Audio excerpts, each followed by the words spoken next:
पहला हिमाचल डे मैंने स्पीति में बनाया था, वहाँ की किया, और दूसरा हिमाचल डे राजनीतिक आपदा में हम मना नहीं पाए। तीसरा जो हिमाचल डे है वो पांगी में मना रहे हैं। जो है आजकल बयानबाजी चली कि लाहौल स्पीति या ट्रैवल में बजट की जो है कटौती हुई है, तो इस तरह से विकास के कार्य ठप हो जाएंगे, क्या कहना है? नहीं, ऐसी कोई कटौती नहीं है। जो भी स्कीम बेस्ड योजनाएं आ रही है उसके लिए बहुत पैसा मिल रहा है।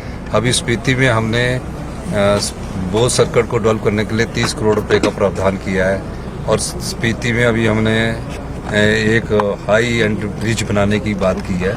तो महज आंकड़ों में ना जाकर व्यक्तिगत तौर से जो भी स्कीम्स हमारे को अनुराधा जी बता रहे हैं उन स्कीम्स पे हम पैसा उपलब्ध करवा रहे हैं। अब ट्राइबल जो इलाका है बहुत बड़ा हो चुका है, कोई पालमपुर का इलाका भी ट्राइबल में आ चुका है, कई क्षेत्र ट्राइबल में लोगों में आ चुके हैं। तो इसलिए बजट के मामले में नहीं, स्कीम के मामले में देखिए कि हमको जिस भी योजना के लिए पैसा चाहिए उसके लिए पैसा उपलब्ध है।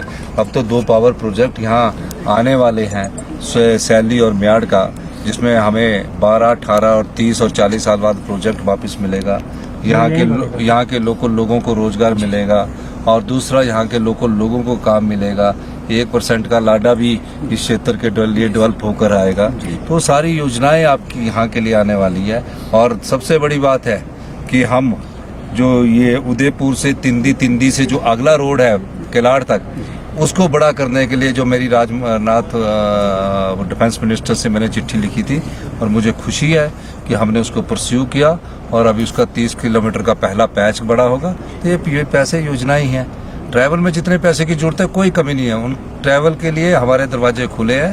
पहला हिमाचल डे मैंने स्पीति में बनाया था, वहाँ की किया, और दूसरा हिमाचल डे राजनीतिक आपदा में हम मना नहीं पाए। तीसरा जो हिमाचल डे है वो पांगी में मना रहे हैं। तो ट्रैवल क्षेत्र में इस प्रकार की सिर्फ राजनीतिक बयानबाजी होती है, और राजनीतिक बयानबाजी का लाभ